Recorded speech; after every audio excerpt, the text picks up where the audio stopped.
Danas ću vam pokazati kako da konzervirate testeninu u tegli i da vam traje godinama. Kao što znate, testenina u kesama ima svoj rok trajanja. I zatim ću napuniti tegle sa testeninom. Tegle moraju biti suve. Napunite tegle do vrha.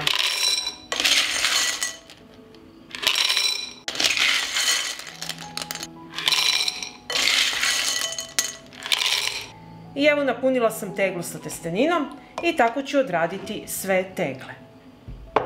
I evo kao što vidite ja ću konzervirati nekoliko vrsta testenine.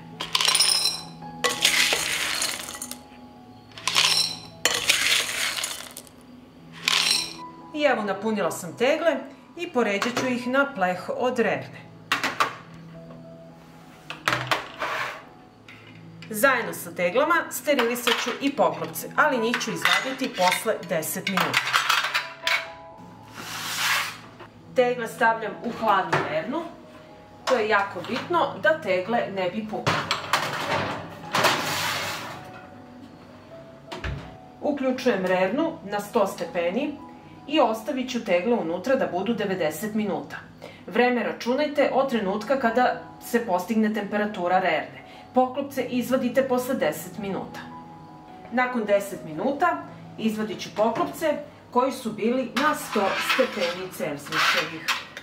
Nakon 90 minuta vadimo jednu po jednu teglu iz rerne. Ostale tegle ostaju u toploj rerni, koja je uključena i dalje na 100 stepeni. Prebrisat ću vrh tegle, da nema nekih nečistoća. To je jako bitno da bi poklopci lepo nalegli. I zatvorit ćemo teglu. Obavezno koristite zaštitne rukavice, tegle su izuzetno vrele. I sada vadim sledeću teglu i tako ćemo odraditi sve tegle. Ostale tegle stoje i dalje u toploj i uključenoj rerni na 100 stepeni.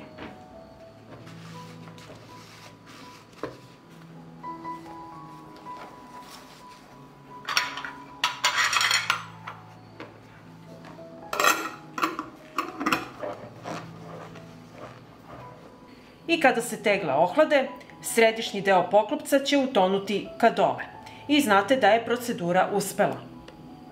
Tegle ostavljam da se postepeno ohlade i zatim ih nosim na tamno mesto do upotrebe. Ovako mogu trajati godinama. Pa ako vam se dopada ovaj moj recept, vi naravno lajkujte, prijavite se na moj kanal i ostavite komentar. Prijatno!